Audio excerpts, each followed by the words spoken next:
창세기 45장 1절에서 15절까지 말씀을 제가 한 절, 여러분이 한 절 교독으로 함께 읽도록 하겠습니다. 요셉이 자기에게 시종을 드는 사람들이 있는 앞에서 더 이상 자신을 억제하지 못하고 소리쳤습니다. 모두 내 앞에서 물러가라. 그의 곁에 아무도 없게 되자 요셉은 자기 형들에게 자신이 누구인지를 밝혔습니다. 그리고 너무나 큰 소리로 우는 바람에 이집트 사람들이 그 소리를 들었고 바로의 궁전에서도 그의 울음소리를 들었습니다. 요셉이 자기 형들에게 말했습니다. 제가 요셉입니다. 아버지께서 아직 살아 계십니까? 그러나 형제들은 요셉 앞에서 너무 놀라 도저히 대답을 할 수가 없었습니다. 요셉이 형제들에게 말했습니다. 제게 가까이 오십시오. 그들이 가까이 오자 요셉이 형들에게 말했습니다. 제가 형님들이 이집트에 팔아버린 형님들의 동생 요셉입니다. 하지만 형님들이 저를 이곳에 팔았다고 해서 근심하거나 자책하지 마십시오. 이는 하나님께서 생명을 구하시려고 저를 형님들보다 먼저 여기로 보내신 것이기 때문입니다. 2년 동안 이 땅에 흉년이 들었지만 앞으로도 5년 동안 밭을 갈지도 못하고 추수도 하지 못합니다. 그러나 이 땅에서 형님들의 자손들을 보존하시고 큰 구원을 베푸셔서 형님들의 목숨을 살리시려고 하나님께서 미리 저를 보내신 것입니다. 그러므로 저를 여기에 보내신 분은 형님들이 아니라 하나님이십니다. 하나님께서 저를 바로의 아버지와 그의 온 집의 주인과 이집트 온 땅의 통치자로 삼으셨습니다. 이제 어서 제 아버지께 가서 이렇게 말씀드리십시오. 아버지 아들 요셉이 이렇게 말했습니다. 하나님께서 저를 온 이집트의 주인으로 삼으셨으니 머뭇거리지 말고 제게로 내려오십시오. 아버지께서는 고센 지방에서 저와 가까이 사시게 될 것입니다. 아버지와 아버지의 자식들과 손자들과 아버지의 가축들과 양들과 아버지의 모든 것들이 말입니다. 아직도 흉년이 5년 더 남았으니 제가 아버지를 봉양하겠습니다. 그렇지 않으면 아버지와 아버지의 집안과 아버지께 속한 모든 사람들이 다 가난에 처하게 될 것입니다. 라고 말입니다. 형님들과 제 동생 베냐민이 보는 대로 지금 말하고 있는 제가 바로 요셉입니다. 형님들은 제가 이집트에서 누리고 있는 모든 영광과 형님들이 본 모든 것을 제 아버지께 전해 주십시오. 그리고 어서 빨리 제 아버지를 여기로 모시고 내려오십시오. 요셉은 자기 동생 베냐민의 목을 끌어안고 울었습니다. 베냐민도 요셉의 목을 끌어안고 울었습니다. 함께 읽겠습니다. 요셉은 모든 형제들에게 입을 맞추고 울었습니다. 그런 후에야 그의 형들이 그와 이야기를 했습니다. 아멘. 예, 가정이 변해야 한다라는 제목으로 이상주 목사님께서 귀한 말씀을 선포해 주시겠습니다. 우리 축복의 박수로 귀한 말씀 청해 듣도록 하겠습니다.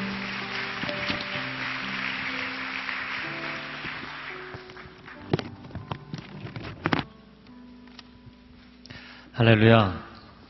네, 비가 오는데도 이렇게 화요 성령 집회 꾸준히 정말 하나님께서 나의 인생 가운데 말씀하시고 또 나의 10년 가운데 역사하시는 자리로 삼고 나오는 분들이 계셨어요. 오늘 저녁에도 하나님께서 우리의 10년 가운데 하나님 준비하신 은혜를 베풀어 주실 줄로 믿습니다. 계속해서 4월 한 달 동안 변화에 대한 이야기를 하고 있습니다. 첫 번째는 나라가 변해야 한다. 둘째 주에는 젊은이가 변해야 한다. 지난주에는 뭐였죠? 네, 교회가 변해야 한다. 오늘은 가정이 변해야 한다. 네, 그래서 교회와 가정, 지난주와 이번 주에 이어서 말씀을 나누고자 하는데요.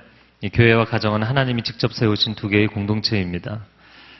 교회 공동체, 영적인 혈연 공동체인 것이죠. 예수 그리스도의 보혈로 인하여 구속을 받은 하나님의 자녀들의 공동체입니다. 가정 공동체는 물론 육적인 혈연적인 공동체이지만 가장 영적이어야 하는 공동체입니다. 저와 여러분의 가정이 하나님의 임재가 있는 공동체가 되기를 축복합니다. 가정 가운데 하나님의 임재가 사라지면 가정은 한순간에 천국에서 지옥으로 변해버리죠. 오늘 그 이야기를 하고자 합니다. 야곱과 이 요셉의 가정의 문제를 들여다보면서 우리 가정을 돌이켜보기를 원하고 우리 가정 가운데 하나님의 회복과 은혜가 임하기를 원합니다. 오늘 본문의 1절 말씀, 본문 1절을 다시 한번 같이 읽어볼까요? 1절 시작. 요셉이 자기에게 시종을 드는 사람들 있는 앞에서 더 이상 자신을 억제하지 못하고 소리쳤습니다. 그의 곁에 아무도 없게 되자 요셉은 자기 형들에게 자신이 누구인지를 밝혔습니다. 네. 저를 한번 따라해보세요. 가정이 변화되려면 서로에게 정직해야 한다. 네, 정직해야 돼요. 정직할 수 없으면 그 다음에 회복이나 치료나 온전함은 존재하기 어려운 것입니다. 덮어두지 않고는 함께 지낼 수 없는 관계가 되어버린 가정들이 매우 많습니다. 서로가 문제를 알아요. 근데 그 문제를 끄집어내기 시작하면 한도 끝도 없고, 사실 끄집어내도 고칠 수도 없고, 그냥 덮어두어야만 그냥 이렇게 위장된 평화 속에 공존할 수 있는 가정들이 매우 많습니다. 가정 안에 잘못된 역사, 또 폭력, 상처, 근친상간, 굉장히 많은 문제들이 있어요. 그럼에도 불구하고 가정 안에 이런 문제들이 표면화되면 아무도 감당이 안 되니까 덮어두는 거예요. 아무도 노코멘트하고 그냥 지나가 버리는 것이죠. 이 요셉의 가정에 덮어둔 문제는 미움, 사랑이 없음, 편애, 살인을 시도했고, 그것도 아주 공동으로 함께 모의해서 살인을 하려고 했었죠. 그 동생을 팔아넘겼어요. 모두가 침묵하고 있지만 10명의 형제들이 다 알고 있어요. 그럼에도 불구하고 굉장히 오랜 세월 동안 덮어두었던 문제입니다. 이 가정이 치유되려면 이 문제가 드러나야 돼요. 그래서 여러분 인생 가운데 숨겨져 있는 문제를 하나님이 드러내실 때는 굉장히 나 자신조차 기억하기 힘들지만 하나님의 치유의 때가 온 줄로 믿습니다. 드러나야 합니다. 제가 대학교 1학년 때 교회 전도 집회에서 간증 순서를 맡았던 적이 있어요. 그래서 한 15분, 20분 정도 간증을 했는데, 제가 제 인생이 왜 우울했는지, 왜 힘들었는지, 또 중학생 때 자살 충동으로 3년 동안 시달렸던 것, 그 가운데 하나님 극적으로 만나서 제 인생이 이제 변화된 얘기를 했어요. 근데 그 자리에 저희 부모님이 앉아 계셨어요. 그러니까 제가 이 간증을 하면서 부모님이 좀 마음이 어려우시겠다, 상하시겠다, 그런 걱정이 됐어요. 근데 제가 집에 돌아와서 부모님을 걱정해 드린 게 좀 무한해지더라고요. 갑자기 저에게 너가 그렇게 힘들었었냐? 그러시는 거예요. 그렇게 자살을 생각할 만큼 힘들었는지 몰랐다고 그러시더라고요. 제가 굉장히 내향적이고 내성적이고 표를 좀 안 내는 편이거든요. 그러니까 속으로 계속 끌어안고 살았던 것이죠. 끌어안고 덮어두고 드러내지 못하고 내가 하나님 안에서 치유되고 자유함을 얻어가고 있었지만 그것조차도 부모와 나누고 있지 못했기 때문에 여러분 우리 가정 안에 사실은 서로가 서로를 뻔하다고 생각이 될 정도로 잘 알고 계시죠? 네, 여러분의 아빠, 엄마, 여러분의 형제 너무나 잘 알고 계시죠? 네, 대답들이 없으시네요. 근데 정말 잘 알고 있는 걸까요? 정말 그 사람을 잘 알고 있을까요? 그 사람의 내면에 무엇이 있는지를 알까요? 그때 그 사건이 있었을 때 그 사람의 마음이 어땠는지를 정확하게 알고 있다고 생각하세요? 아니더라고요. 가족이 그런 걸 서로 모르고 있더라고요. 그리고 끄집어내는 것 자체가 너무 고통스럽기 때문에 그냥 덮어두고 사는 거예요. 오늘 이 가정에 대한 이야기를 하고자 합니다. 요즘 생명의 삶으로 창세기를 계속 보고 있는데 창세기는 오리지널 역사에 대한 이야기이죠. 참 재밌는 것은 창세기, 세상을 창조한 기록인데 세상의 원역사에 대한 기록은 1장부터 11장까지밖에 없고요. 12장부터 50장까지 무려 80%에 해당하는 분량이 가정사에 대한 이야기입니다. 하나님은 가정에 무한한 관심을 갖고 계세요. 하나님은 가정에 지대한 관심을 갖고 계세요. 저와 여러분이 거룩한 가정을 세울 수 있기를 주님의 이름으로 축복합니다. 그래서 이 가정에 대한 이야기를 좀 간단하게 하고자 합니다. 간단하게. 네, 제 자신에게 이렇게 선포해야 돼요. 간단하게. 네. 이게 루벤이 장자잖아요. 12아들 중에 누가 장자라고요? 루벤입니다. 첫째 아들입니다. 근데 그 루벤을 아버지 야곱이 사랑했나요? 사랑하지 않았으면 왜 사랑하지 않았을까요? 첫날 밤 다음날 아침에 일어나 보니까 속았어요. 아내가 라헬인 줄 알았는데 레아였어요. 라헬은 이름도 아름답게 암양이라는 뜻이지만 레아는 암소라는 뜻이에요. 소. 이름은 그 사람의 인생의 이미지와 정확하게 오버랩되는 것입니다. 그래서 레이첼, 라헬은 굉장한 미인이었어요. 레아는 미인이 아니었습니다. 아침에 일어나 보니까 레아인 거예요. 너무너무 놀랐어요. 그 레아에게서 나온 첫 번째 아들이 누굽니까? 루벤을 보면 누가 생각나요?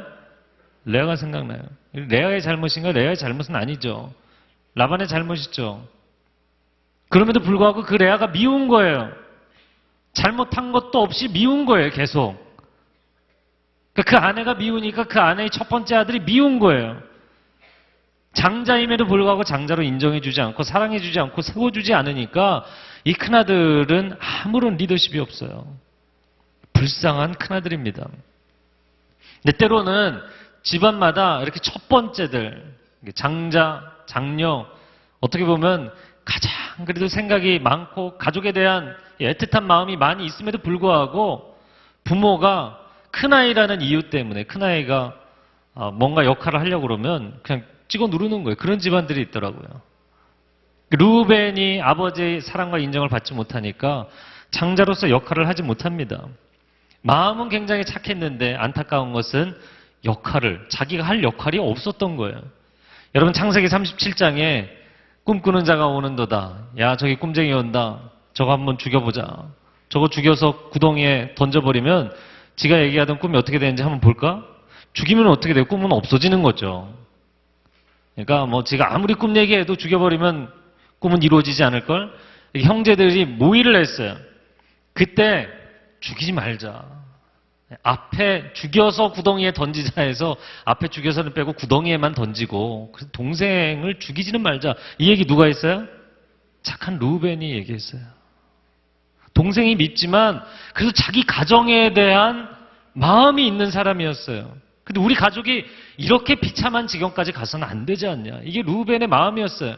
사실 장자로서의 역할을 할 수 있는 사람이죠. 그렇죠? 아버지가 리더십만 세워줬다면. 그런데 루벤이 잠시 자리를 떠난 사이에 동생들이 어떻게 합니까? 죽이지 말고 그냥 팔아넘기자 결정해서 자기들끼리 팔아넘겼어요. 그러니까 큰형이 없는 자리에서 결정을 했다는 얘기는 뭔가요? 큰형이 아무 결정권이 없어요. 불쌍한 큰형이죠. 말만 큰형일 뿐인 것이죠.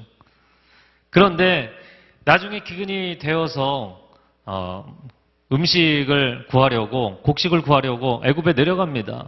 애굽에 내려갔다가 돌아오는 길에 결국에는 그 애굽의 총리 요셉인 것이 나중에 오늘 본문에 밝혀지지만 그 총리가 막내를 데려와라. 막내를 데려오지 않는 한 너희는 다시 이곳에 오지 못한다.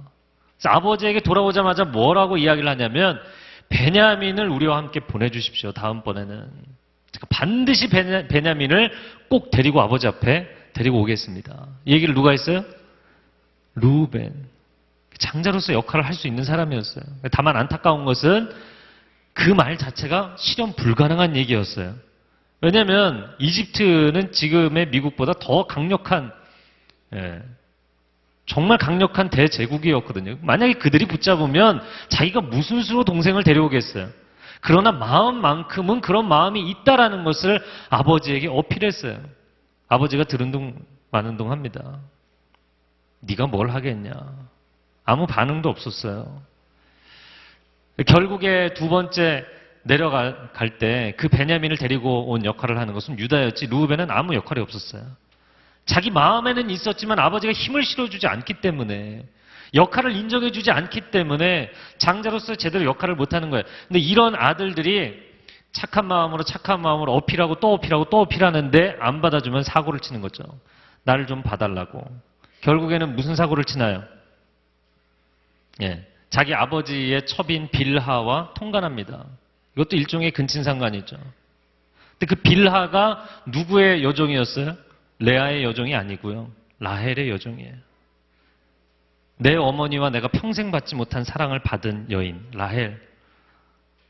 그 라헬은 너무나 큰 산이고 그 라헬의 여종을 통간함으로 자기 힘을 나도 내가 받지 못한 그 사랑의 자리에 서고 싶은 거예요. 인간의 채우지 못한 이 애정 결핍에서 온 사고였죠. 근데 아버지가 창세기 49장에 보면 12아들에게 축복을 하는데 사실은 우리가 요셉이 야곱에게 받은 축복을 명명해서 노래를 부르는데 야곱의 축복이라는 노래를 부르잖아요. 근데 저는 그 제목도 좀 마음에 안 들더라고요. 왜냐면 그 요셉이 받은 축복이 다른 아들들은 저주도 받았어요. 야곱이 다 축복해 준 게 아니에요. 야곱이 요셉에게 해준 축복 이렇게 이야기를 하든지. 제가 좀 까칠한가요? 인정하겠습니다. 요셉이 받은 축복이지 그건 야곱이 모든 아들을 축복하지 않았어요. 첫째 아들 루벤에게 너는 끓는 물 같아서 너는 결코 탁월해지지 못할 것이다. 아버지가 앞으로의 인생에 대해서 저주했는데 사실은 앞으로의 인생의 문제가 아니라 지금까지도 그가 탁월해지지 못하도록 만들었던 거예요. 그 아들의 잘못, 그 아들의 방황, 그 아들의 범죄, 사실 다 아버지에서 시작한 것입니다. 물론 아버지가 그렇게 했다고 해서 루벤의 잘못을 다 합리화시킬 수는 없지만 여러분, 그런데 놀라운 것은 이 12아들의 인생이 한 번으로 끝나지 않았다는 거예요. 나중에 후대의 역사를 이렇게 쭉 보면 루벤 지파가 약속의 땅 가나안 땅에 들어갈 때 요단 동편에 두 지파 반이 그냥 머물게 되는데 사실 약속의 땅은 요단 서편 가나안 땅에 들어가야 되거든요. 저를 한번 따라해 보세요. 가나안 땅에 들어가야 한다. 들어가야 되는데 요단 동편에 두 지파 반이 남았어요. 왜냐면 저쪽 땅에 들어가 봤자 동생들이 주인공 역할을 하는데 자기 자리가 없는 거예요. 참 놀라운 게요.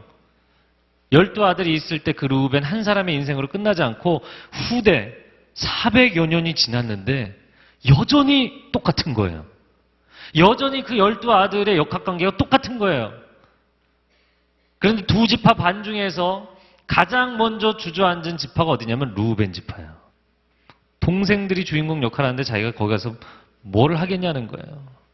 루벤입니다. 그리고 요단 동편 지역은 결국에는 이방인들의 땅이 되고 말죠. 예수님 때는 완전히 이방인들의 땅이었어요. 그게 루벤의 역사입니다. 절대로 역사는 한 대에서 끝나지 않습니다. 역사는 반복 재생됩니다. 그래서 여러분 한 사람의 인생, 물론 내적 치유에서는 이런 이야기를 해요. 내적 치유 세미나하고 또 사역할 때도 강의할 때도 이런 얘기 많이 합니다. 당신의 문제는 당신 아버지, 어머니, 가정의 이런 역학관계에서 역기능적인 부분에서 나온 것입니다.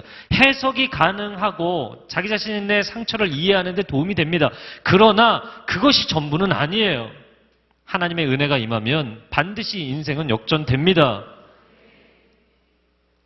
근데 여러분에 대해서 그냥 합리적인 수준에서 설명만 하고 하나님의 은혜로 반전시키지 못하면 그게 대대로 흘러간다는 거예요. 대대로. 그게 루벤 집안이었어요. 자, 둘째와 셋째가 누구였나요? 둘째는 시몬, 셋째는 레위. 성경을 열심히 보신 분들이 곳곳에 있어요. 할렐루야. 시몬과 레위입니다. 그런데 여러분 첫째가 제대로 역할을 못하면 결국에는 마치 이 군대하고 좀 비슷한 건데요. 전역을 앞두고 있는 말년병장들은 아무 힘이 없어요. 그래서 그 밑에 주니어들이 막 놀리기도 하고 뭐 별짓 다 합니다. 말년병장은 힘이 없어요. 그럼 주로 누가 군기를 잡냐면 상병들이 군기를 잡아요. 이 집안의 군기를 잡는 건 시몬과 레위였어요. 여러분 시몬과 레위가 세겜성에서 자기의 여동생 디나가 강간을 당했을 때 세겜성 사람들에게 할례를 행하고 우리의 삶의 라이프스타일을 받아들이면 우리와 너희가 통혼하겠다. 그들을 속여놓고 그들이 할례하고 굉장히 고통스러울 때 칼 차고 들어가서 세겜성 사람들을 다 죽였어요. 근데 보면 거기 12아들이 다 간 게 아닙니다. 그 중에 딱 2명이 들어갔어요. 그 2명이 누구였어요? 시몬과 레위였어요. 단 2사람이 칼 차고 들어가서 전부 죽였어요. 죽인 정도가 아니라 약탈을 했죠. 부녀자들을 전부 다 끌어다가 종으로 삼고 우양을 다 훔치고, 이게 단순 원한을 갚는 차원이 아니었어요. 그들이 정말 악행을 했습니다. 그런데 그게 시므온과 레위였다는 것이죠. 그 시므온과 레위, 첫 번째 곡식을 받으러 이집트에 내려갔을 때 10명의 형들을 너희가 정탐꾼이다 이렇게 몰아세워서 처음에 감옥에 3일 동안 집어넣죠. 이 3일 동안 금식 수련회 한 거예요. 회개하도록 만들었어요. 왜 우리에게 이런 일이 일어날까? 온갖 생각이 나면서 동생을 죽이려고 했던 생각이 나지 않았겠어요? 그들이 굉장히 고통스러워하죠. 그래서 코너로 압박을 당하면 몰릴수록 우리가 죄를 지은 것을 하나님 추궁하시는 것이다. 이런 대사들이 나와요. 네. 사람이 인생에 어려움이 생기면 도대체 하나님 왜 이러실까? 내가 무슨 죄를 졌을까? 이런 생각이 즉각적으로 떠오르게 돼 있잖아요. 형들에게 회개의 시간을 주었죠. 그리고 한 명만 돌려보내고 나머지는 붙잡아 두겠다고 했는데 3일이 지나고 나서 요셉이 마음이 변했어요. 그리고 한 명만 붙잡아 두고 나머지 9명을 돌려보내줬어요. 근데 그 한 명을 붙잡아 둔 게 누구였어요? 시므온이었어요. 시므온. 그래서 저는 앞뒤 성경의 문맥을 놓고 볼 때 저 동생을 잡아 죽이자 그러고 겉옷을 벗기고 물 없는 구덩이에 집어넣고, 동생이 여러분 광야 지역에서 얼마나 태양이 뜨거운지 몰라요. 얼마나 목이 마른지 몰라요. 근데 물 없는 구덩이에 갇혀 있었어요. 아무것도 먹지 못했어요. 마시지 못했어요. 근데 형들은 그 물 웅덩이 위에 앉아서 음식을 먹고 있었다. 이게 창세기 37장의 묘사입니다. 요셉이 부르짖었어요. 형들이 아마 놀렸을 것입니다. 들은 척 많은 척 했을 것입니다. 그때 가장 폭력적으로 그 사건을 주동했던 사람이 시므온과 레위였을 가능성이 높아요. 딱 한 사람을 붙잡아뒀는데 시므온을 붙잡아뒀어요. 이게 시므온과 레위입니다. 근데 이 시므온과 레위가 세겜성에서 자기 여동생을, 그 디나도 누구의 딸입니까? 라헬의 딸이 아닙니다. 레아의 딸이에요. 디나가 왜 밖에 나갔어요? 코에 좀 바람이 들어가야 돼서? 자기 엄마가 사랑받지 못하는 아내예요. 자기 엄마를 자기 아빠가 사랑하지 않는데 자기를 사랑하겠어요? 그러면 자식을 왜 낳냐고. 집안이 늘 내 어머니의 낳은 자식들, 형제들끼리 맨날 싸우고, 아버지에게서는 아무런 주목도 받지 못하고 사랑도 받지 못하고, 사춘기 소녀가 방황한 거죠. 세겜성에 나가서 그냥 세상이나 둘러볼까. 그러다 사고를 당했어요. 그것은 디나에게 뭔가 잘못이 있어서 하나님이 워닝 사인을 준 게 아니라 야곱의 인생에 문제가 있기 때문에 하나님께서 경고의 사인을 주신 거라고요. 야곱이 정신 차리지 못하죠. 시몬과 레위가 칼부림하고 나서 아버지가 너희가 이 주변 민족들에게 주변 민족들에게 냄새가 나게 만들었다. 왜 내 인생에 안 좋은 오명을 만들었느냐. 이렇게 이야기를 하니까, 그럼 저들이 내 누이에게 이렇게 행했는데 당신이 구해준 것도 아니고 우리가 복수를 해야지 누가 도와주냐라는 거예요. 우리의 누이는 우리가 지킨다. 이런 거죠. 우리의 누이는 우리가 지킨다. 당신은 아빠로서 역할을 하지 않기 때문에. 그래서 그 대사 이후에 야곱이 시몬과 레위를 혼냈다가 시몬과 레위가 딱 대드니까요. 야곱이 아무 말 못해요. 꼬리를 내려요. 그냥 그러고 끝나요. 그 챕터가.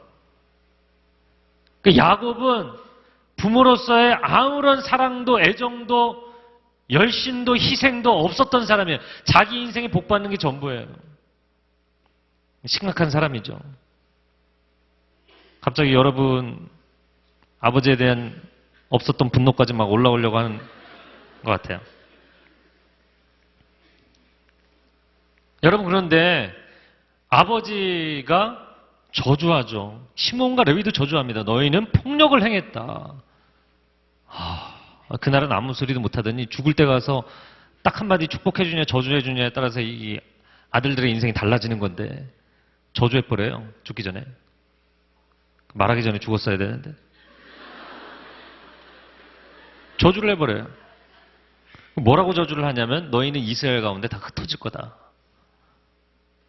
너희는 모여 있으면 나쁜 짓을 하기 때문에 폭력을 행하기 때문에 흩어져야 된다. 이렇게 얘기했어요. 여러분 시므온 지파는 남유다 지파의 한 가운데 들어가 있었는데 유다 지파가 워낙 아이덴티티가 강했기 때문에 시므온 지파는 나중에 지파로서의 정체성을 잃어버려요. 유다 지파 안에서 그냥 흩어져 버립니다.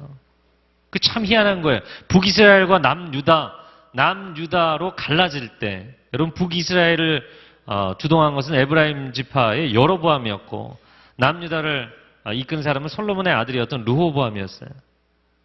하여튼간에 뭐 헷갈려도 상관없어요. 하여튼 보암직한 두 왕인데 여로보암과 르호보암이에요. 근데 르호보암이 남유다를 세울 때 두 개 지파가 구성 요소였다. 유다와 베냐민 지파였거든. 시므온에 대한 얘기가 없어요. 그 시므온은 어딨냐고. 유다 지파 한가운데 땅을 받았는데 이미 그들의 지파로서의 정체성이 굉장히 미약해진 상태였습니다. 흩어져 버렸어요. 여러분 레위 지파는 어떻게 됐나요? 레위 지파도 흩어졌어요. 완전 전국으로 흩어졌어요. 왜? 그들은 제사장 지파가 됐어요. 시므온도 레위도 저주를 받았는데 레위는 지파의 운명을 반전시켰죠. 시내산에서 모세가 내려와서 보니까 난장판이 됐어요. 돌판을 깨뜨렸어요. 누가 하나님 곁에 서겠느냐 했을 때 어느 지파가 나왔어요? 레위 지파. 뭐 차고 나왔어요? 칼 차고. 우와, 세월이 그렇게 많이 흘렀는데 여전히 칼부림에 능한 지파. 여러분 역사가 반복 재생됩니다. 이거 아주 무서운 거예요. 그냥 내가 내키는 대로 그냥 오늘은 그냥 술에 그냥 푹 빠져서 이런 거 하시면 안 돼요. 오늘 내가 성질 나는데 그냥 집안에 이거 물건 집어던지고 막 이렇게 사시면 안 돼요. 그게 당신은 하나로 끝나지 않습니다. 수백 년이 지났는데 똑같이 재생되는 거예요. 근데 이번에는 레위 지파가 자신들의 개인 원한을 갚기 위해서 칼을 차고 나온 게 아니라 하나님의 진노를 대행하기 위해서, 하나님의 심판을 대행하기 위해서 칼을 차고 나왔어요. 그래서 평생을 그들이 그 역할을 한 겁니다. 인간이 죄를 지면 공의의 하나님은 진노하시거든요. 그 하나님의 진노를 가라앉혀야 돼요. 그러면 공의의 대가로 생명, 공의를 집행하기 위해서 죄의 대가로 생명을 하나님 앞에 드려야 돼요. 죄는 죄의 삭은 사망이거든요. 생명을 대가로 요구하거든요. 그래서 양을 쳐서 바치는 거예요. 각을 떠서 드리는 거예요. 이거 칼부림 제일 잘하는 게 레위 지파거든요. 근데 예전에는 안 좋은 일로 했지만 지금은 하나님이 기뻐하시는 일로 그 일을 하게 됐어요. 진 2편에서 저편까지 자기 가족과 이웃과 친구들을 3,000명을 죽였어요. 하나님께서 그들에게 복을 주시면서 제사장 지파가 될 것이다. 그러나 아버지의 저주대로 흩어졌어요. 절대로 역사는 한 대에서 끝나지 않습니다. 여러분 넷째 아들이 누굽니까? 넷째 유다 지파입니다. 꼭 기억하셔야 돼요. 저를 한번 따라해보세요. 유다 지파. 장자로서의 포지션도 없고 그렇다고 해서 둘째 셋째처럼 주도권을 가지고 폭력을 행하는 것도 아니고, 유다는 주로 뭐를 사용하는 사람이냐? 머리를 쓰는 사람이에요. 머리를 사용하는 사람이에요. 자기가 힘을 쓸 수도 없고 그렇다고 정당한 정통성이 있는 위치도 없으니까 잔머리를 써야 되는 사람이에요. 현실주의적인 기회주의자이죠. 큰형은 죽이지 말자. 그리고 그 다음 대책이 없어요. 합의를 해놓은 것도 아니에요. 그냥 구덩이에 넣어놓고 그냥 사라졌어요. 시므온과 레위는 그 동생을 죽이려고 흥분해 있었겠죠. 그 동생들은 줄줄이 그냥 따라하는 거예요. 단체 행동하는 것뿐이에요. 유다가 뭐라고 이야기를 합니까? 야, 저기 이스마엘 상인들이 오는데 그래도 동생 죽이는 것보다는 그냥 팔아넘기자. 은 몇 개 팔았다고요? 은 20개. 구약의 유다도 돈 받고 팔아넘기고 신약의 유다도 돈 받고 팔아넘기고, 다만 시세가 올라서 은 30개 예수님은 팔리고, 동생 요셉은 은 20개 팔렸어요. 그러나 그가 양심이 있는 사람이었죠. 사실 동생을 죽이지 말고 팔아넘기자 할 때도 굉장히 기회주의적인 발언이었지만, 그런 한편에는 동생을 죽이고 싶지 않은 마음이 있었어요. 그러나 동생을 팔아넘긴 것, 그것은 타협이었기 때문에 그의 마음 가운데 계속 어려움이 있었죠. 사실 37장에 팔아넘기고, 그리고 이스마엘 상인들이 39장에 이집트에 바로의 경호대장이었던 보디발의 집에 그 요셉이 팔아넘겨지는 장면이 나오죠. 37장에서 39장으로 넘어가야 이야기는 그대로 진행되는 거예요. 저는 문학 전공인데 문학에서는 보통 38장 같은 경우를 insertion, 삽입된 부분이다 이렇게 봅니다. 그 전체 흐름상 사실 없어도 되는 내용이에요. 근데 38장이 무슨 내용이 나오냐면 유다의 방황에 대한 내용이 나옵니다. 그 일 후에 이렇게 시작해요. 동생을 팔아넘기고 주머니에서 돈이 쩔렁거리는데 유다가 그 일 후에 자기 가족을 등지고 자기 형제들을 등지고 떠나서 아둘람 지역에 가서 가나안 사람 수아의 딸을 아내로 맞이하여 여인의 이름도 나오지 않아요. 그냥 이방 여인이에요. 가나안 사람의 딸이니까. 그리고 자식을 셋 낳았는데 아들 셋을 낳았는데 첫째 이름이 엘, 두 번째 오난, 그리고 셀라예요. 엘, 오난, 셀라를 낳았어요. 근데 첫째 아들은 하나님 보시기에 악하여서 바로 치셨다. 근데 첫째 아들의 와이프가 누구였어요? 유다의 며느리 다말이었어요. 근데 취사형수 계대결혼법에 따라서 형이 죽으면 형수와 결혼해서 자식을 낳아줘야 돼요. 형의 계보를 이어가도록. 둘째가 형수와 결혼했는데 그도 악한 짓을 해서 하나님께서 바로 죽이셨어요. 그리고 셋째는 아직 어린데 야 이러다가 애들 다 말아먹겠다. 그래서 다말이에요. 다말.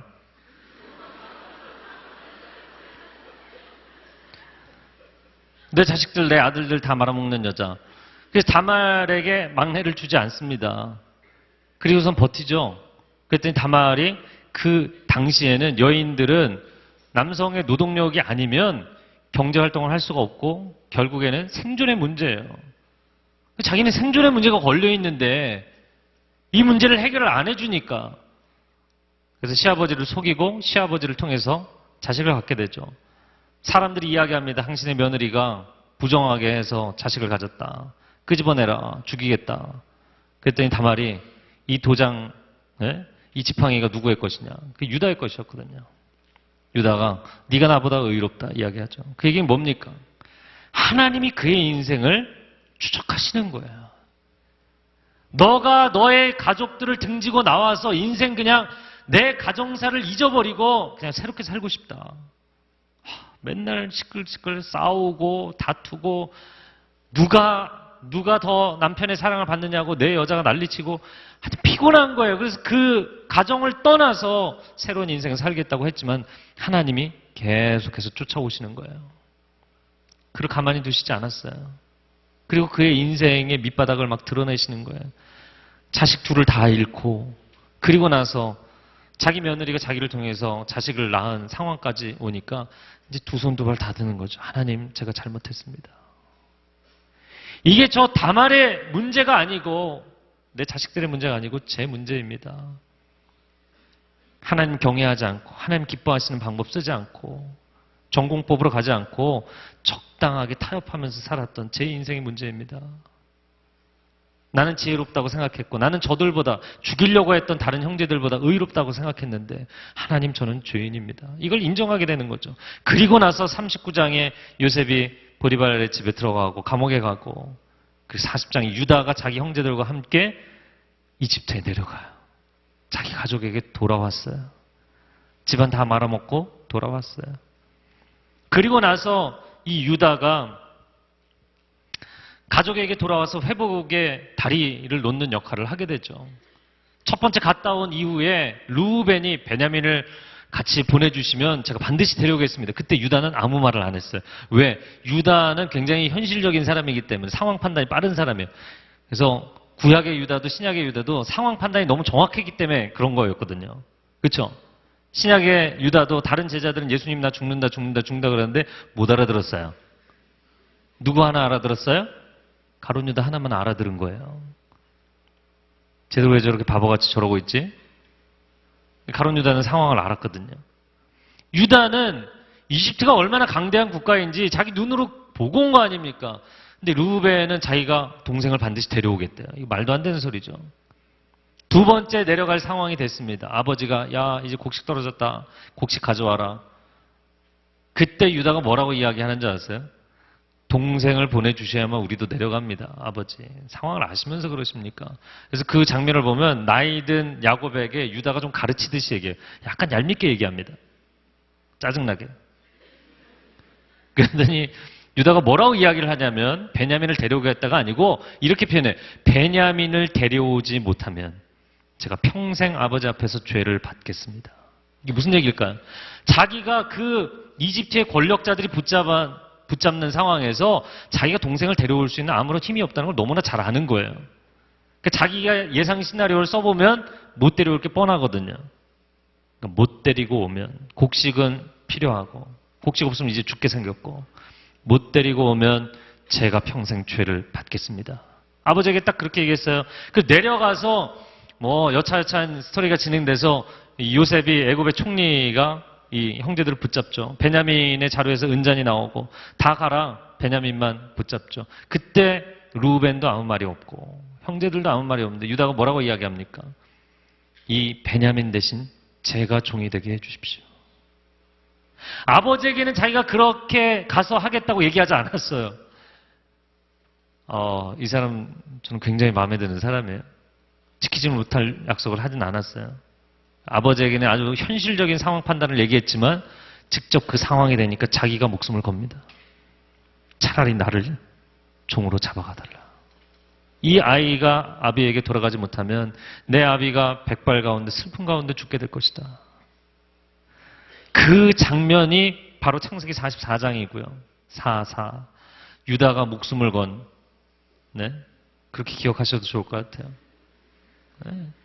유다가 목숨을 걸고 자기가 희생하겠다고 얘기를 하는 장면이 유다의 대사가 장장장 나옵니다. 성경은 아주 중요하지 않으면 이렇게 길게 얘기해 주지 않아요.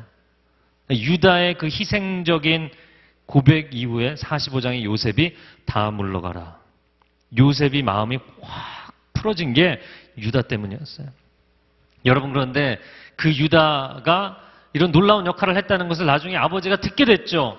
야곱이 마지막 49장에서 유다에게 축복을 하는데 왕의 규가 통치자의 지팡이가 내 집안에서 떠나지 않을 것이다. 실로가 오시기까지, 실로는 약속된 메시아거든. 메시아가 오시기까지 너희 집안에서 지도자들이 끊이지 않을 것이다. 실제로 유다 지파에서 넷째 아들이에요. 12아들 중에 첫 번째도 아니에요. 두 번째도 아니에요. 세 번째도 아니에요. 넷째 아들인데 그 넷째 아들 집안에서 다윗이 나오고 유다의 정통성 있는 왕들이 다 나오고 마지막 예수 그리스도께서 오신 줄로 믿습니다.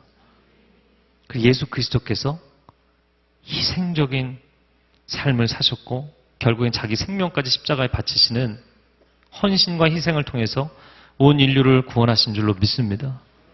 이것도 놀라운 거예요. 여러분, 뭐 천몇 년이 흘렀는데요. 역사가 그대로 반복 재생되는 거예요. 저를 한번 따라해주세요. 역사는 한 대에서 끝나지 않는다. 반드시 반복 재생된다. 여러분 잘 살아야 되겠죠? 네, 근데 잘 사는 게 쉬워요? 때로는 막 망가지고 싶고, 때로는 잠수 타고 싶고, 때로는 나도 한번 승질내고 싶고, 나도 살아있다는 걸 보여주고 싶고, 네? 주님, 저는 죽었습니다.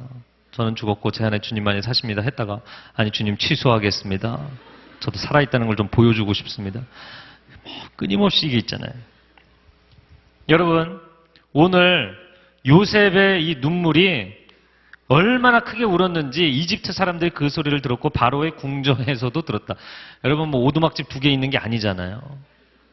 대제국의 궁궐 옆에 총리의 관저가 있고 총리의 관저에서 총리가 혼자 울었는데 흐느껴 운 정도가 아니라 통곡을 하니까 바로의 궁궐에서 바로가 보좌에 앉아있다 들었다는 거예요. 얼마나 크게 울었으면 정말 이 평생의 이 맺힌 한이 그 한순간에 다 쏟아져 나온 거죠. 근데 이 요셉의 눈물은 고통의 눈물이 아니라 치유의 눈물이었다는 거예요. 할렐루야. 이 요셉의 눈물은 답답함의 눈물이 아니라 해방의 눈물이었어요. 그동안에 이 묶여있던 모든 것이 인생의 채증이 다 풀린 거죠. 거의 통곡 수준이었지만 슬픔이나 절망이 아니라 하나님의 회복이었어요. 그래서 여러분 눈물도 슬픔의 눈물이 있고 기쁨의 눈물이 있는 것입니다. 그 한 목사님 예전에 성령께서 임재하시는 여러 가지 사인 중에 중요한 사인 중에 하나가 눈물이다 이렇게 얘기를 하셨는데, 예배 가운데 눈물이 사라진 사람들 눈물이 회복되기를 바랍니다. 가족과의 관계에서 눈물이 사라진 사람들 눈물이 회복되기를 바랍니다. 네. 오늘 말씀해 보면 3절에 제가 요셉입니다. 제가 요셉입니다. 형제들은 요셉 앞에서 너무나 놀라 도대체 대답을 할 수가 없었다. 이건 뭐 굉장히 충격적인 상황인 것이죠. 지금까지 요셉은 다른 이름으로 살아왔어요. 마스크를 쓰고 살아온 거예요.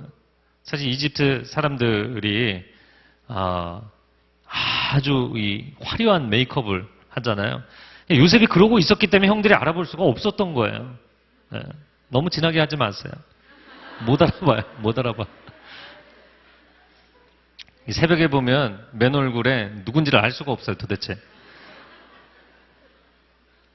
마스크를 쓰고 살아왔어요. 그러나 요셉은 자기가 이집트에서 새로운 역할을 했기 때문에 마스크를 쓰고 다닌 거였지만, 그가 숨기려고 숨긴 게 아니었지만, 형들은 자기들의 죄를 가리기 위해서 사실 마스크를 쓰고 인생을 살았죠. 거짓 가운데 인생을 살았던 것입니다. 이 모든 문제가 어디서 시작되었는가? 아버지의 편애에서 시작됐어요. 아버지의 편애. 그래서 아내들끼리 아들 낳기 경쟁하고 서로 남편을 사고팔고 첩까지 아내로 들여서 자식 낳기 경쟁하고, 그러니 그 사이에서 딥나가 방황을 안 하겠냐는 거죠. 아버지가 굉장히 자기 자식들 중에서 자기가 사랑하는 아내 라헬의 자식들에게 집착했어요. 그래서 요셉에게는 사랑하는 아들 요셉에게는 채색 옷을 입히고, 네. 그 다른 아들들에게는 작업복 입히고. 저는 창세기 37장에 그걸 보면서 좀 심하다. 네? 무슨 이렇게 유목민 집안에 채색 옷을 입고 돌아다니냐. 이건 뭐 사막 한가운데 에나멜 구두 신고 드레스 입고 다니는 건 똑같은 거예요. 안 어울리죠. 안 어울리죠. 이 형들의 마음 가운데 동생을 죽이고 싶은 마음이 들지 않았겠냐고요. 그러니까 미움이 심해지면 죽이고 싶을 만큼 미워진다 그랬죠. 죽이고 싶을 만큼 미워지는 거예요. 안 그래도 동생이 태어나면 이 형들이 갖는 마음에 어려움이 있다고 제가 전에도 한번 얘기했죠. 이 siblings rivalry, 그 형제 자매 간의 그 시기심, 경쟁심이 어떤 정도냐면, 첫째가 태어나면 첫째만 사랑해 주잖아요. 근데 둘째가 태어나는 순간 첫째는 좀 걸어다니고 자기가 혼자 알아서 삶을 가리면서 사는데, 둘째는 이제 태어나갖고 막 응애응애밖에 못하고 있으니까 그 둘째에게 온통 관심과 사랑이 집중된다 그러면 첫째는 열받는 거예요. 저게 내 자리를 차지한 거예요. 그래서 이때 첫째가 느끼는 마음이 본처가 후처를 본 기분이다, 이렇게 얘기하거든요. 이 심리학자들이 하는 얘기예요. 죽이고 싶죠. 그래서 제가 아는 동료 목사, 큰애가 아들인데 둘째 딸이 태어났는데 엄마 아빠가 난리가 난 거야. 이 딸 너무 예뻐. 막 난리가 났어요. 그러니까 유치원 갔다 와서 엄마 아빠가 안 보는 사이에 애 배를 밟고 지나가고 얼굴을 핥히고. 애가 할 수 있는 가장 극단적인 행동이죠. 죽이고 싶은 거예요. 얘가 사라졌으면 좋겠는 거예요. 그래서 내가 사랑을 독차지하니까. 여러분은 그런 게 없어요? 왜 놀라고 그러세요? 그러니까 지금 다 자기 인생의 과거를 까먹고 살고 있는 거예요. 자, 그러면 그 아버지의 편애로부터 이런 문제가 생겼는데, 아버지의 집착으로부터 문제가 생겼는데, 그럼 왜 라헬만 사랑하고 라헬의 자식들만 사랑했느냐? 그건 라반에게 속았기 때문이 아니냐? 여러분, 라반에게 속았기 때문이죠? 라반의 잘못이지 야곱의 잘못이 아니죠? 그런가요? 그럼 라반에게 왜 속았어요? 하란 땅에는 왜 왔어요? 하란 땅에 올 수밖에 없었던 이유가 무엇이었어요? 형을 속이고 아버지를 속여먹었잖아요. 라반에게 속은 것은 자기 죄의 결과였죠. 왜 자기 가족을 속였어요? 자기는 둘째이기 때문에 형만큼 복을 받을 수가 없어서. 더 근본적인 이유는 뭔지 아세요? 아버지 이삭이 형을 편애했기 때문에. 저는 이 대목이 소름 끼쳐요. 자기도 편애의 희생자예요. 자기도 아버지의 편애의 희생자인데 자기가 아들들을 또 편애하기 때문에 수많은 아들들을 희생양으로 만들고 있는 거예요. 심각한 문제 아닙니까? 정직해야 돼요. 그래서 여러분의 부모님은 물론 하나님이 다루셔야지만 여러분도 여러분 자신에게 있어 정직하셔야 돼요. 아까 이 형제간의 문제 얘기하니까 오 그런 게 있냐 뭐 그런 게 있기는 엄청 막 속이 갈갈이 찢기고 인생이 막 고통스러워서 힘들었는데 그거 다 덮고 살고 있는 거거든요. 그냥 세상에서 이룬 학력, 경력 그냥 그런 걸로 덮고 살고 있는 거거든요. 자신도 사랑받지 못해서 불행해졌는데 왜 자기는 그 아들들을 사랑해주지 않느냐고요.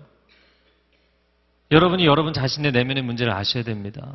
그리고 하나님의 은혜로 치유가 임하기를 주님의 이름으로 축복합니다. 그래야만 여러분이 자유해져야만 여러분의 자녀들을 편애하지 않고 온전히 사랑해 줄 수 있어요. 제가 이런 가정을 봤습니다. 심각한 편애로 인해서 첫째를 엄청나게 사랑하는 거예요. 누군지 알려고 하지 마세요. 찾아내지 마세요. 안 그래도 고통스러운데. 둘째가 어렸을 때부터 그냥 딱 그 집에 이렇게 한 가정이 딱 서 있으면 보면 둘째는 들러리야. 딱 그렇게 보여요. 사진을 찍어도 약간 45도 우울한 표정.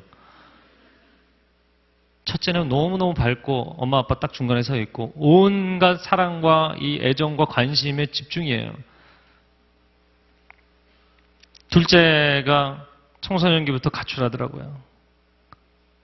수없이 가출하고 수없이 자살 시도하고 그래도 부모가 그 큰아이에 대한 사랑과 그 막 큰애는 거의 adore 그냥 막 너무너무 사랑스러운 거야.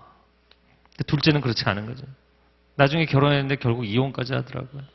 저걸 보면서 부모가 넌 정말 사랑받기 위해 태어난 아이야. 넌 정말 소중한 아이야. 부모가 그걸 느끼게 해주지를 못하니까 자기가 자기 자신을 사랑하지 못하는 거예요. 여러분 결혼해서도요.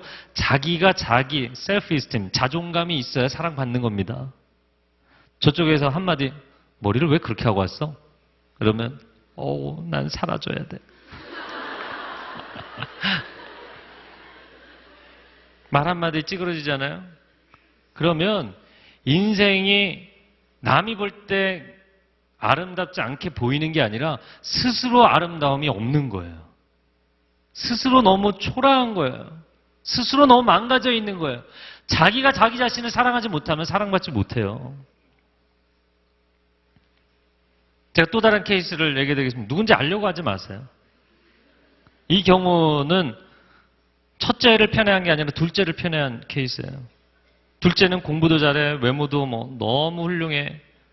부모 말을 너무나 잘 들어. 근데 첫째는 미운 거예요.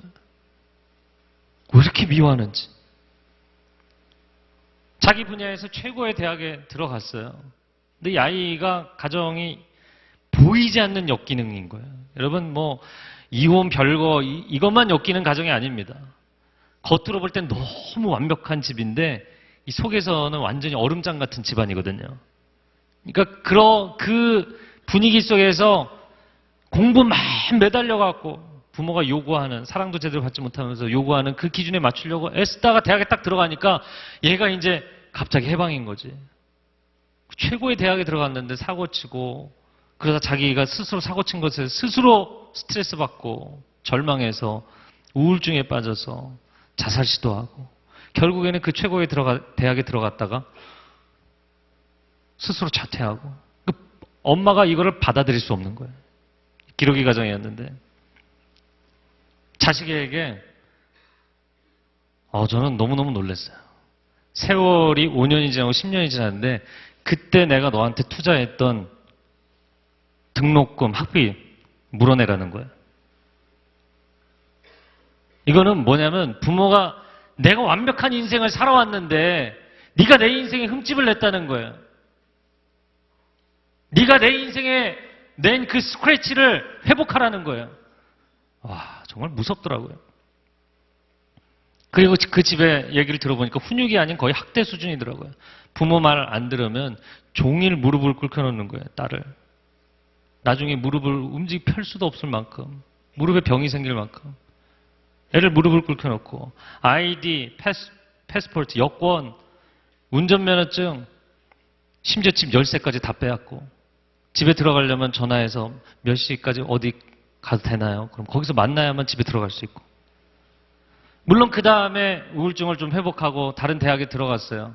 근데 처음에 갔던 그 대학과는 비교할 수 없는 레벨인 거죠. 아무리 좋은 데를 가도 처음에 갔던 그 대학과는 비교할 수 없는 수준인 거예요. 대학을 나왔는데 직장도 제대로 변변치 않고, 정식 직장도 아니고 알바한 거 고스란히 다 엄마에게 갖다 바쳐야 되는 거예요. 왜? 자기가 갔던 그 최고의 대학에 들어갈 때 등록금과 학비, 기숙사비 물어내고 있는 거예요. 몇 년에 걸쳐서 그거 물어내고 있는 거예요. 이 아이가 행복할까요? 그럼 도대체 이 엄마는 그 아이가 행복하기를 원한 걸까요? 제가 보다 못해서 안 되겠더라고요. 야, 근데 자기는 엄마하고 잘 지냈으면 좋겠대요. 잘 지내는 거 좋은데 넌 일단 집을 나와야겠다 그랬어요.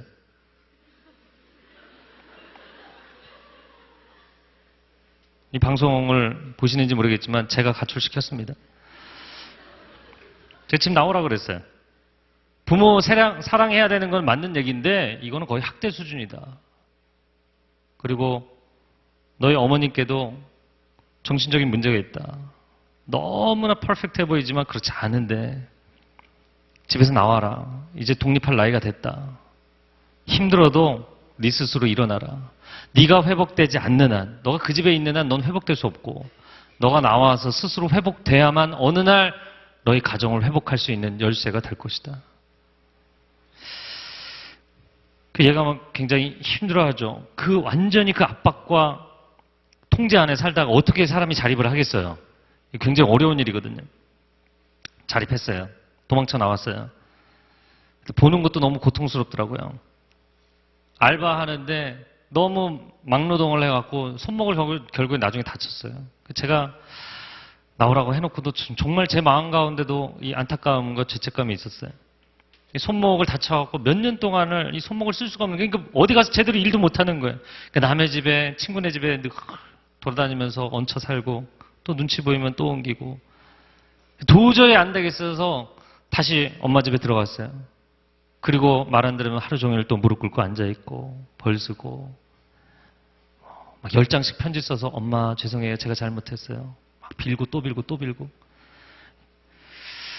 야, 아니다. 나와라. 다시 나왔어요. 다시. 근데 그 어려운 상황 가운데서도 자기 인생에 대해서 포기하지 않고 중간에 너무 많이 흔들렸죠. 도대체 하나님 왜 나한테 이러시냐. 왜 나를 이렇게 고통스럽게 하시냐고. 중간에 포기하지 않고 교사 자격증 따고 교생 실습하는데, 이 교생 실습 기간이 꽤 길거든요. 근데 그 교생 실습 첫 주에 들어가서 미국의 애들이, 하이스쿨 애들이 도저히 말을 안 듣죠. 거의 자빠져서 선생님 너는 해봐라. 나는 안 듣겠다. 이런 수준의 애들을 이제 모아놓고 할래니까 교생이 얼마나 긴장이 되겠어요. 게다가 자기 자신을 사랑하기도 힘든 애가. 그러니까 막 첫 주에 하고 나서 바로 포기하고 싶은 거예요. 제가 한국에서 계속 거의 반 협박 수준으로 너 절대 포기하면 안 된다. 절대 포기하면 안 된다. 계속 얘기를 했어요. 자기가 다니는 캐네디언 교회에서 한 선생님이 우리 학교에 교사 자리가 났는데 너 한번 어플라이 해봐라. 3명이 어플라이를 했는데 저도 이제 그 레퍼런스를 써주고 한 주가 지나면 연락해준다고 했는데 2주가 지나도 연락이 안 오고 끝났구나. 어제 새벽에 카톡이 왔어요. 할렐루야. 그래서 이 카톡이 왔다 갔다 한 얘기를 좀 읽어드리겠습니다. 아빠리, 제 아이디입니다. 제 아이디. 아빠리, 저에게 학교에서 연락이 왔어요. 잡 오퍼가 왔어요. 정말 이 모든 것이 주님의 은혜입니다. 제가 골짜기를 헤맬 때 옆에서 잘 잡아주시고 격려해 주신 덕분에 여기까지 힘겨운 싸움 끝에 왔네요. 정말 감사합니다. 아빠리. 할렐루야. 너무나 감사하다. 하나님께. 너도 그동안 절망하지 않고 하나님 붙들고 왔기 때문에 이런 날이 온 거야. 이모티콘 웃음 눈물 키득키득. 아빠가 감격해서 눈물이 날라 그런다. 그러니까 네, 정말로 믿겨지지 않네요. 제 인생에 회복이 임하나 봐요. 버스에서도 눈물이 나서 혼났어요. 더 이상 눈물도 한숨도 없이 기쁨으로 바꿔주신다 하셨거든요. 아, 내가 자랑하고 다녀야겠다. 우리 딸이 믿음으로 승리하고 미국에서 정식 교사가 되었다고. 제가 그래서 오늘 자랑하고 있는 거예요. 제가 얘기한다고 허락받았어요. 너 공장에서 일하다가 손목 다쳐서 고생할 때 정말 가슴 아프고 어찌할 수 없이 안타까웠는데 이런 날이 오다니. 이런 날이 오다니. 그죠? 지금 생각하면 참 저도 너무 행복하고 감사해요. 정말 지나가지 않을 것만 같던 어둠의 터널이 끝나고 빛이 왔어요. 제가 설교 때 자주 하는 얘기거든요. 이 어둠의 터널은 반드시 끝난다. 제 클래스룸 9월부터 생기면은요, 사진 찍어서 보내드릴게요. 꼭 언제 놀러 오셔야 해요. 그래, 딸이 이렇게 훌륭해졌는데 가서 보면 좋겠다. 이모티콘 미소. 꼭 요셉 보러 애굽에 가는 야곱 기분일 것 같아. 고맙다. 우리 딸 너무나 자랑스럽다. 한번 격려의 박수 해주시겠어요?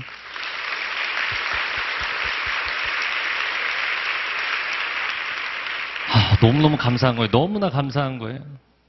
하나님이 이 딸의 인생을 회복하셨구나. 그런데요, 도대체 그 어머니는 왜 그랬을까? 그 어머니가 인류대학 퀸 출신이거든요. 머리도 탁월하고 미모에 교회 생활도 이분처럼 열심히 하는 사람이었고요. 그러니까 교회에서 보면 뭐 완벽한 사람이에요. 완벽주의자 중에 완벽주의자예요. 근데 그 완벽한 이미지에 흠집을 낸 남편은 기러기인데 독수리 수준은 아니에요. 독수리는 재력이 있어서 자주 왔다 갔다 하는 거잖아요. 기러기 수준이에요. 그 자식들을 케어하기 위해서 자기의 잘 나가는 인생의 젊음의 시간들을 다 자기는 웨이스트한 거거든요. 다 여기 쏟아부었는데 내 이 소중한 인생을 너한테, 이 완벽한 인생을 너한테 부었는데 네가 그걸 망쳐놨어. 용납이 안 되는 거죠. 야곱이 말년에 자식들을 향해서 저주와 축복을 이야기했습니다. 창세기 49장에. 저는 오히려 그 야곱이 너는 잘못했으니까 저주, 너는 내가 보기에 예쁘니까 축복, 이게 아니라 자식들 앞에 무릎은 꿇지 않더라도 정말 내가 미안하다. 내게도 상처가 많았고 이 상처의 문제를 다 건강하게 해결하지 못해서 너희들을 평생 힘들게 했구나. 부둥켜 안고 마지막 가기 전에 가족들을 화해시키고 떠났다면 얼마나 좋았을까. 그런 아빠도 있더라고요.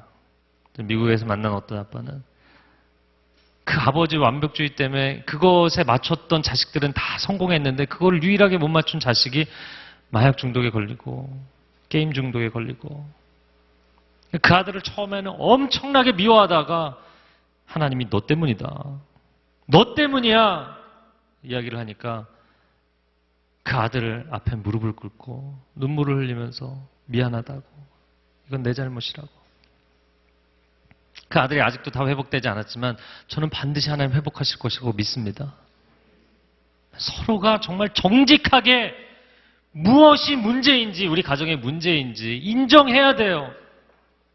누군가는 오픈하고 썩어있는 부분, 아파하는 부분을 덮어두지 말고 덮개를 열어서 오픈하고, 누군가는 잘못을 인정하고 치유가 일어나야 됩니다. 저는 월요일 날 이제 아이들하고 함께 시간을 보내는데, 사실 지난 주말에도 같이 있었기 때문에 저희 아내가 공부해야 된다고 했는데 저는 아이들하고 놀고 싶은 거예요. 그래서 아이들을 얼른 불러내서 같이 놀았어요. 부루마블을 했는데, 이 머나폴리라는 게임 아시죠? 너무 공부만 하셨어요? 모르세요? 부루마블이라는 게임이 있어요. 근데 아이들하고 이 게임을 하다 보면 이게 패가 쭉 돌아가고 이제 땅을 사고 건물을 짓고 상대방이 내 땅에 걸리면 이제 렌트비를 내야 되고. 근데 뭐 사실 이런 게임을 아들들한테 진다는 거는 거의 불가능하죠. 그럼에도 불구하고 저는 절대로 져주지 않아요. 이게 엄마 딸은 모르겠는데 이 아빠와 아들들은 굉장히 긴장감이 있습니다. 그래서 아빠가 아빠로서의 좀 이 자존심을 지켜줘야 돼요. 뭐 이런 게 있어요. 근데 어제는 하나님께서 저를 처참하게 지게 만들시더라고요. 정말 어떻게 제 땅에는 이 아들들이 하나도 안 걸리고 제가 그들의 땅에만 열심히 걸려서 렌트비 물다가 죽었어요. 그리고 나서 이제 아들들아 같이 기도하고 자자. 그리고 이제 원래 한 4시간 걸리는 게임을 엄청 신속하게 해서 이제 2시간 만에 끝내고 이제 두 아들과 함께 손을 잡고 기도를 하는데 이제 오늘은 한 사람씩 기도하고 자자 그랬더니 저희 아들들이 사실 딸들하고 다르거든요. 아들들은 언어적 표현력이 많이 떨어집니다. 그래서 뭐 거의 기도 안 해요. 하나님 오늘 뭐 악몽 꾸지 않게 해주시고 잘 자게 해주세요. 뭐 이 정도인데 갑자기 큰아들이 막 감격해서 하나님 제가 오늘 모든 땅을 다 차지했습니다. 제가 돈을 다 벌었고 막 감격해서 막 엄청난 감탄사를 하더라고요. 둘째는 약간 아쉬운 듯이 제가 둘째한테도 진 경우는 처음이었는데 둘째도 막 약간은 아쉽지만 하나님 앞에 그런 대사를 하더라고요. 그래서 제가 아들들의 대사를 듣고 너무 비참한 거야 아버지가. 제가 더 비참하게 이렇게 기도했어요. 하나님 제가 오늘 게임에는 빈털터리가 됐습니다. 그랬더니 아들들이 기도하다 말고 막 웃는 거예요. 너무 행복하게. 부모가 망가지더라도 가정을 회복해야 될 때가 있고 자녀들의 마음을 회복시켜줘야 될 때가 있어요. 알량한 자존심 때문에 부모의 인생에 내가 미안하다, 내가 잘못했다 얘기하면 마치 내가 평생 살았던 삶을 잘못 산 걸로 판명되니까 난 절대로 그 말 못한다. 그런 아버지들 너무나 많으시죠? 그런 어머니들 너무나 많으시죠? 그렇지 않다는 거예요. 우리 가정을 온전하게 회복시키시는 분은 하나님이신 줄로 믿습니다. 제가 오늘 여러분에게 카톡 간증을 해드렸지만 그렇다고 해서 전부 갖추라는 얘기 아니에요. 네. 누군가 한 사람이 회복되어야만 전체를 회복할 수 있어요. 부모 때문에. 여러분 그 얘기 이제 그만하세요. 이 가정에 얼마나 문제가 많습니까? 그러나 요셉은 완전히 동떨어진 밑바닥에서 하나님이 그를 회복하셨을 때 가정을 회복하는 인물로 그의 인생을 하나님 앞에 드렸어요. 사실 오늘날 젊은이들 보면서 굉장히 걱정스러운 것이 많이 있습니다. 그것은 무엇이냐면 자기 인생도 혼자 뚫고 나가기가 어렵고 늘 숙식도 용돈도 부모에게서 해결하는 거예요. 부모의 쉘터 아래 있는데 나이는 30대가 되고 40대가 되고 사실 그런 사람들은 빨리 독립하셔야 돼요. 집에 있으면서 늘 싸우는 거예요. 왜 싸울까요? 독립할 때가 되는데 독립을 못하니까 싸우는 거예요. 그리고 여러분의 인생이 스스로 빈들에 나가서 춥고 외롭고 힘들고 어려울지라도 하나님의 은혜로 자기 발로 일어서는 연습하셔야 돼요. 그래야만 어느 날 여러분의 부모님 회복하고 여러분의 가정을 회복할 수 있는 때가 오게 될 것입니다. 짧게 하려고 했는데 반밖에 못했어요. 할렐루야. 뒷부분은 간단하게 이야기하겠습니다.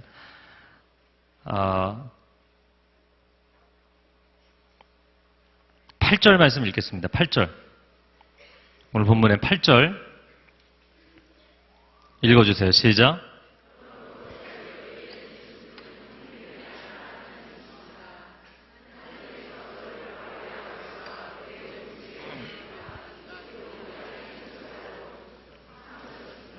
네, 8절에 저를 여기에 보내신 분은 형님들이 아니라 하나님이십니다. 밑줄을 그으세요. 저를 한번 따라해보세요. 저를 여기 보내신 분은 형님들이 아니라 하나님이십니다.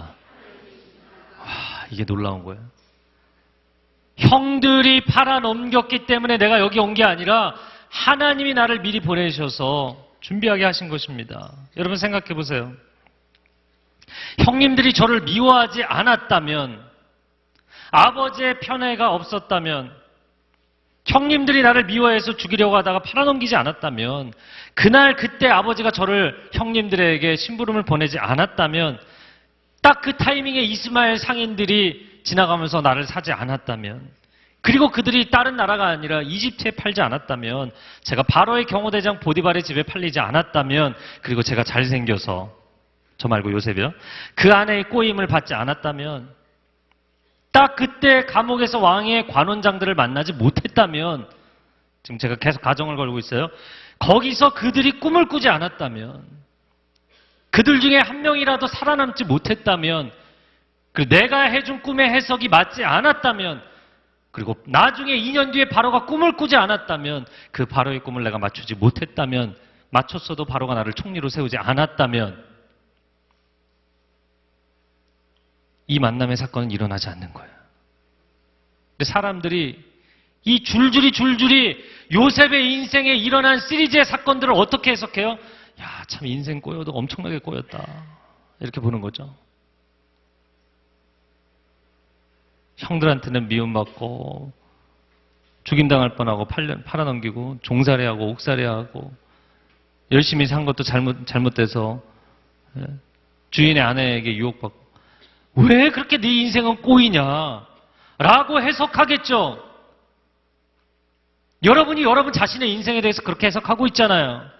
근데 요셉이 자기 과거를 쭉 돌이켜보니까 이거는 절망의 연속이 아니에요. 이건 머피의 법칙이 아니에요. 하나님이 이 모든 것을 다 정확하게 꿰지 않으셨으면 이 자리는 없는 거예요. 이런 회복은 없는 거예요. 한 치의 오차도 없이 하나님이 행하셨다는 거예요. 하나님이 하셨다는 거예요. 내 인생은 사람들이 내게 악행을 했기 때문에 내가 억울해져서 내가 이런 비참한 인생이 됐다가 아니라 내 인생에 대한 해석은 오직 하나님의 섭니다. 하나님이 나를 여기 세우셨다. 하나님이 나를 종으로, 하나님이 나를 옥살이로, 하나님이 나를 이 인생의 어두운 터널들을 걸어가게 하셨다는 거예요. 왜 우리 가정은 변하지 못하는가? 왜 우리 가정에는 회복이 없는가? 왜 내 인생은 늘 이렇게 힘들어야 하는가? 늘 인간적인 요소로만 해석하고 있잖아요. 그리고 인간적인 방법으로만 맞받아치기 때문에 회복이 일어날 수 없는 겁니다. 그 가정 안에, 그 인생 안에 아무런 하나님의 섭리가 해석되지 않고 하나님의 은혜가 임하지 않고 하나님의 방법이 개입되지 않으면 그냥 인간적인 판단으로 끝나는 거예요. 그리고는 결혼하고서 이렇게 얘기하죠. 왜 이런 남자가 걸렸을까? 왜 이런 여자가 걸렸을까? 왜 하필이면 이런 애가 태어났을까?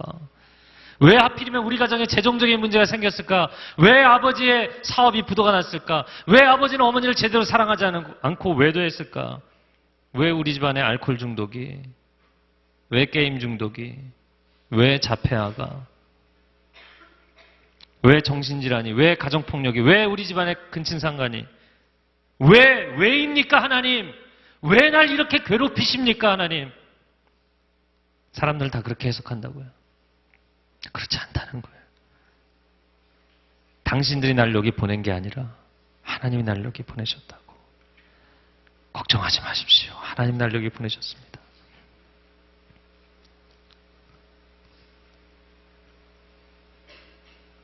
할 얘기가 많지만 끝내야 될 것 같아요. 제가 오늘도 한 사람 만나서 아주 긴 얘기를 나눴어요. 제가 밴쿠버에 16명 선교사 데려갔던 친구 중에 한 명이거든요. 희한하게 밴쿠버 갔다 와서 제가 미국에 사역을 하러 우리가 부흥 사역을 하러 다닐 것 같다. 미국 비자를 만들어라. 근데 결국에 미국에 못 돌아다녔어요. 미국 비자만 만들고 1년 선교 사역 끝내고 한국 돌아왔는데 미국에 그 집회 사역을 투어할 팀들이 생겨서 자기는 원하지 않았는데 억지로 갔어요. 동부 서부 팀이 있었는데 동부 팀에 끌려갔어요. 근데 동부에서 만난 한 형제가 있어서 그 형제가 갑자기 한국에 출장을 나왔어요. 그래서 밥을 사줬는데 너무 좋았나 봐요. 다음날 또 만났어요. 비행기까지 딜레이 시키고 또 만났어요. 그 다음엔 또 비행기를 안 타고 또 만났어요. 그래서 결혼해서 갑자기 미국에 갔어요. 1년의 사건들이 도대체 일이 어떻게 이렇게 풀려나가나 싶을 정도로. 근데 가서 미국 생활 처음에 결혼하자마자 남편은 기대했던 그 남편이 아니요. 삶은 내가 생각했던 그 삶이 아니요. 환경의 어려움, 교회에서 열심히 봉사하는데 오해받고 모함받고 키가 굉장히 작아요. 이 자매는 누군지 알아도 돼요. 아는 사람들 많아요. 근데 키 작은 자매인데 이 애가 애 둘을 낳은 거야. 그래갖고 애가 애 둘을 끌어안고 막 너무너무 힘든 거지. 우울증에 막 결혼만 하면 행복할 줄 알았는데 결혼하고 출산하고 육아 하나님의 새로운 훈련 프로그램이 돌아가더군요. 이렇게 얘기하더라고요. 선물을 바리바리 싸들고 왔어요. 조그만 거를. 애가 애 둘을 데리고 선물을 이렇게. 제가 안쓰럽더라고요. 제가 보니까 저한테만 선물을 그렇게 준 게 아니라 만나는 사람들 다 그렇게 선물을 주는 것 같아요. 얘기를 들어보니까 애 둘 데리고 혼자 비행기 타고 오는데 캐리어하고 짐을 6개를 가지고 왔대요. 6개. 도대체 왜 그랬냐? 그랬더니 밴쿠버에서 같이 사역할 때 정말 3, 4시간씩 하루에 3, 4시간 자고 하루 종일 교회 사역했거든요. 그때 맨날 한 일이 선물 싼 거였어요. 목사님.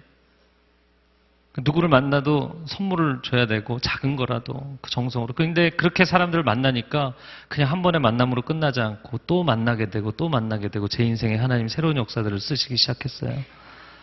짐 6개를 가지고 왔지만 저는 많은 게 아니었어요.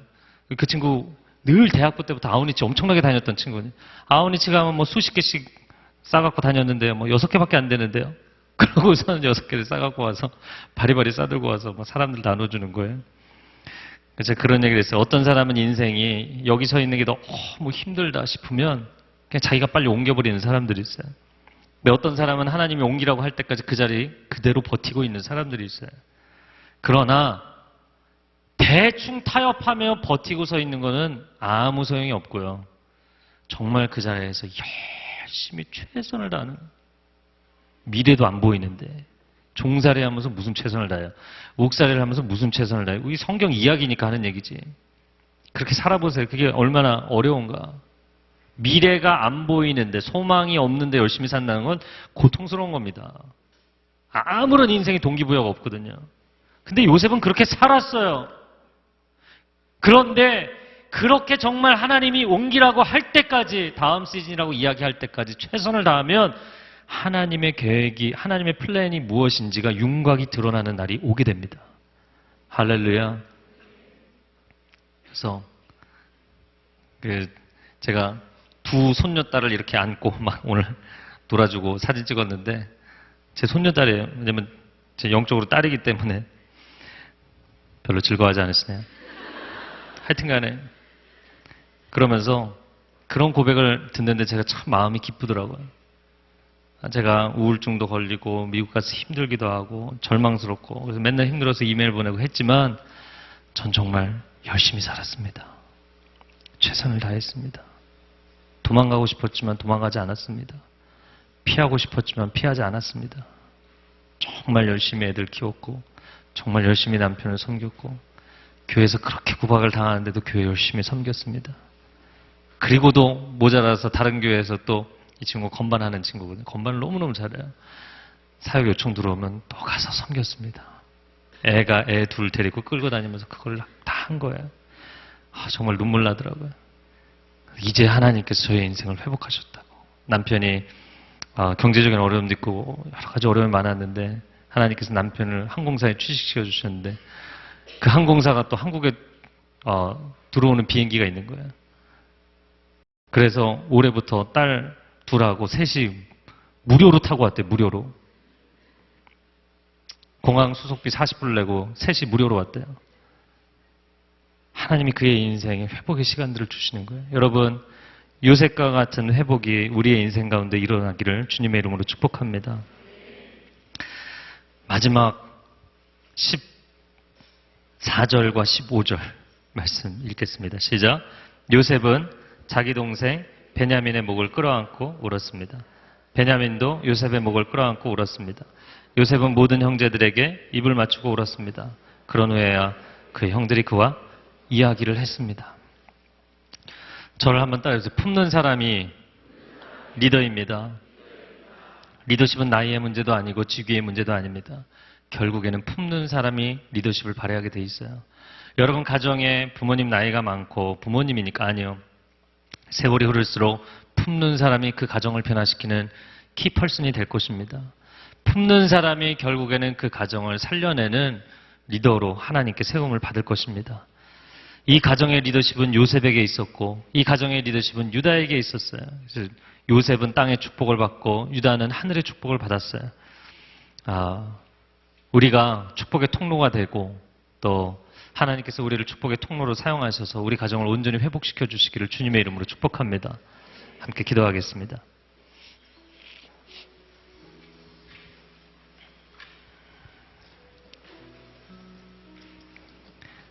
이 가운데 그리고 이 집회를 방송으로 보는 분들 가운데도 역기능적인 가정이 있을 것입니다. 아픔이 많고 슬픔이 있고 고통이 있고 왜 하나님 날 이렇게 힘들게 하십니까? 도대체 우리 가정은 왜 맨날 이래야 됩니까? 그러나 그 가운데 하나님의 섭리가 있는 줄로 믿습니다. 사람들 때문에 내 인생이 이렇게 됐다고 이야기하는 사람은 인생이 해석될지는 모르지만 회복되지는 못합니다. 그러나 하나님 때문이라고. 다 이해할 수 없지만, 감당할 수 없지만, 너무 고통스럽지만 하나님 때문이라고. 하나님이 계획이 있다고. 하나님 반드시 회복하실 거라고.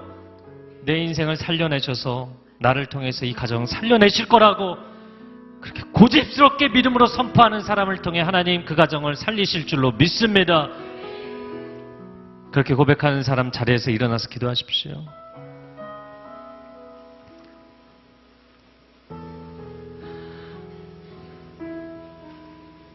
두 손을 가슴에 얹고 기도하십시오. 하나님, 잃어버린 나의 시간들, 묻어버린 나의 가정의 아픔들, 내가 잊고 산다고 해결되는 것이 아니라 이 가정에 20여 년 동안 잊혀지고 묻혀져 있었지만 하나님 그것을 다시 드러내시고 회복하셨습니다.